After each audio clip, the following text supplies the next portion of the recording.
dieron cuenta de que las personas que habían empezado a interrogar no iban a sentarse en una silla y empezar a decir sin más, sí, lo hice. Nadie iba a decir, sí, masacramos a los judíos, y todos estábamos de acuerdo. Iban a enfrentarse a distintas formas o estrategias de negación, como podríamos llamarlas. Algunas de ellas eran radicales. Algunas personas se suicidaban porque les desesperaba que no los acusaran de las cosas que sabían que escondían aquellas preguntas. Todo el mundo es diferente. Algunas personas son vanidosas, otras cobardes, otras glotonas. Algunas se preocupan más por sus familias que por sí mismas. Si sabes qué es lo más importante para la persona que estás interrogando, estás en posición de apretar el botón que funciona. Había un interrogador, Kenneth Heckler, que cuando tuvo que hacer su primer interrogatorio vio que estaba físicamente preparado. Iba a ser muy duro con aquellas personas. Y el primero que interrogó fue un soldado de alto rango del cuartel general de Hitler, Walter Ballamon.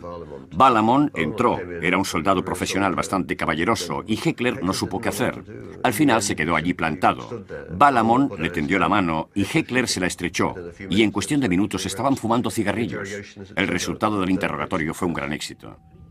Los métodos de Heckler fueron ridiculizados por sus colegas. En los demás interrogatorios había mucha hostilidad. Los interrogadores no querían que nadie los viese siendo amables con un puñado de prisioneros que conformaban la élite nazi. Uno de los críticos de esta forma de interrogar fue uno de los mismísimos criminales de guerra, Hermann Göring. En el momento en el que le ofrecieron un cigarrillo, Göring le dijo al interrogador que tenía delante, mira, si te interrogase el lado alemán, tendrías detrás a un par de soldados de las SS armados con bayonetas para hacerte hablar. Con el tiempo, sin embargo, los interrogatorios dieron sus frutos. Al mirar las cintas de los interrogatorios de prisioneros de Nuremberg, no me cabe duda de que esta amabilidad solía obtener buenos resultados. No se abusaba de los prisioneros. Lo más difícil era tener que enfrentarse a horas sentado en una celda, respondiendo preguntas. Pero la información más importante sigue escapando a los interrogatorios. Lo que necesitaban saber los aliados era quién había dado la orden del Holocausto, cuándo se dio. Antes de que comenzara el juicio en noviembre de 1945, encontraron por fin testigos que pudieran contarles algo al respecto, trabajadores de las operadoras centrales que llevaron a cabo el genocidio. Encontraron a uno de los colaboradores de Eichmann, Peter Bitterzania, y este recordaba que en la primavera de 1942 había retado a Eichmann diciéndole, ¿cómo vamos a hacerlo? ¿Quién lo ha ordenado? Eichmann se dirigió a una caja fuerte ubicada en la pared de su oficina y cogió una carpeta, sacó un papel con el borde rojo y dijo, es una orden de Heinrich Himmler, comandante de las SS. Dice que Hitler da instrucciones para que liquidemos físicamente a los judíos de Europa. Podemos sacar lecciones importantes de Nuremberg. La decisión de clasificar a todas las organizaciones nazis como criminales y a todos los que formaban parte de ellas tiene hoy grandes paralelismos con la insulsa suposición de lo que entendemos por terrorista. La idea de que se puede coger a cualquier grupo de personas y acusarlas de cualquier tipo de ofensa y suponer que todos, incluso los subordinados o los auxiliares, son de alguna forma ramas del mismo árbol, puede acarrear muchos peligros. Al final, por supuesto, varios de los acusados de Nuremberg fueron absueltos simplemente porque las pruebas no podían demostrar nada. En Nuremberg se pudieron aprender muchas lecciones, pero no sé si lo hemos hecho. Mientras que los interrogatorios de Nuremberg tuvieron lugar durante un tiempo contra los enemigos derrotados, los interrogatorios del futuro tendrían lugar en el calor de la batalla y con vidas en juego.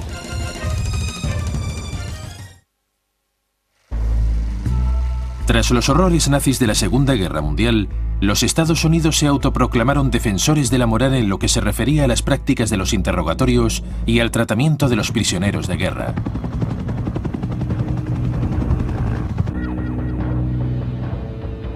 Apenas unas décadas después, el inicio de una sangrienta guerrilla en Vietnam hizo que se replanteasen esos principios. Existen reglas muy estrictas, pero de alguna forma están abiertas a interpretación y el problema es que a veces se pierde la perspectiva después de un largo periodo de tiempo luchando contra el enemigo. Uno de los contextos más interesantes, y que creo que supondría un problema para cualquiera que teóricamente se opusiera al uso de la tortura, es el campo de batalla. Aunque pueden existir normas para los interrogatorios que tienen lugar en un cuarto oscuro, la realidad de la guerra lleva a los oficiales estadounidenses a cuestionar hasta dónde pueden llegar para proteger a sus hombres.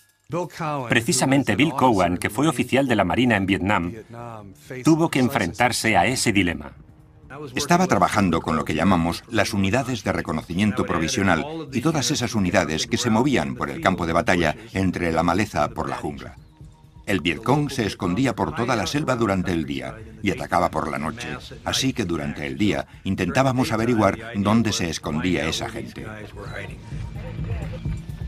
Él y sus hombres sufrieron repetidas emboscadas del Vietcong, que se escondía en la zona pantanosa en la que se les había ordenado patrullar.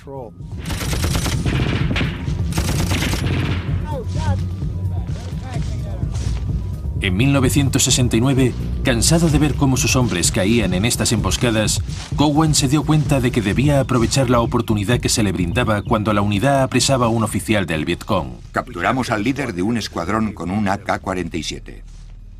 Un miembro de la organización del Vietcong tiene información acerca de dónde se han planeado emboscadas y dónde se oculta su gente. Cowan se enfrenta a un dilema. Podía tratar a esa persona humanamente, siguiendo las reglas de la guerra, y someter a sus hombres a más emboscadas y ataques, o presionarla todo lo posible para obtener la información que salvaría la vida de sus hombres. Y puedo afirmar ahora mismo que el lado humano de esta ecuación siempre sale perdiendo. En el interrogatorio al líder del Vietcong, Cowan se tambalea entre las técnicas de interrogatorio legales y la tortura. Nunca le hicimos daño a nadie hasta el punto de dejarle marcas, romperle huesos o dejarle secuelas a largo plazo. No se trataba tanto de hacerle daño, sino de infundirle un gran temor de que iba a pasarle algo terrible. Cuando capturábamos a soldados en Vietnam, intentábamos asustarlos con la posibilidad de sufrir una descarga eléctrica, porque llevábamos con nosotros un generador pequeño para el teléfono, y cuando se lo aplicábamos una o dos veces, los hacía saltar. Y cuando te haces a la idea de que podría ser mucho peor, empiezas a pensar que quizás sería mejor hablar.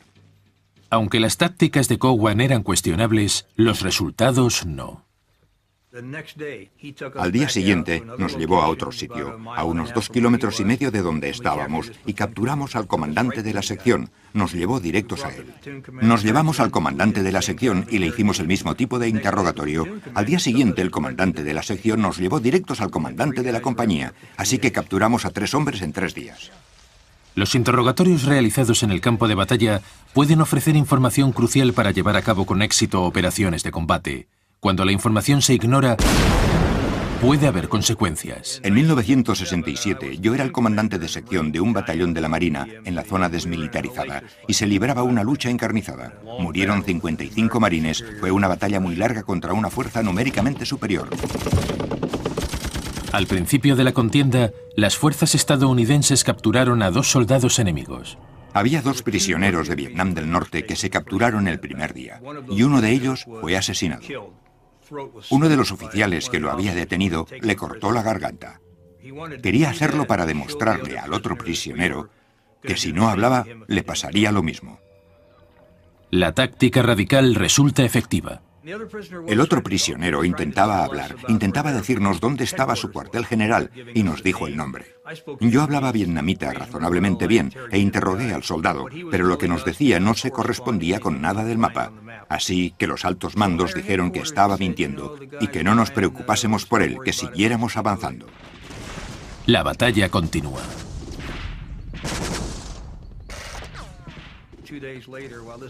2 días después, mientras la batalla continuaba, le arrebatamos documentación a un miembro del Vietcong muerto, y su mapa mostraba exactamente lo que nos había dicho el prisionero. Nos había dicho la verdad. Muchas veces he pensado que si los altos mandos lo hubieran comprobado bien, la operación habría sido diferente y no habríamos perdido a tantos marines. Te preguntas si has hecho bien tu trabajo, si has agotado todas las opciones posibles para obtener la información que podría haber salvado las vidas de las tropas con las que se supone que colaboras. Puedes empezar a entender el dilema moral que supone no usar todos los medios disponibles para evitar que sucedan esas cosas. Para agravar el dilema moral, al conocer las prácticas de interrogatorio empleadas por sus enemigos, los estadounidenses se dieron cuenta de que no habían hecho nada que no hubieran sufrido también como prisioneros de guerra.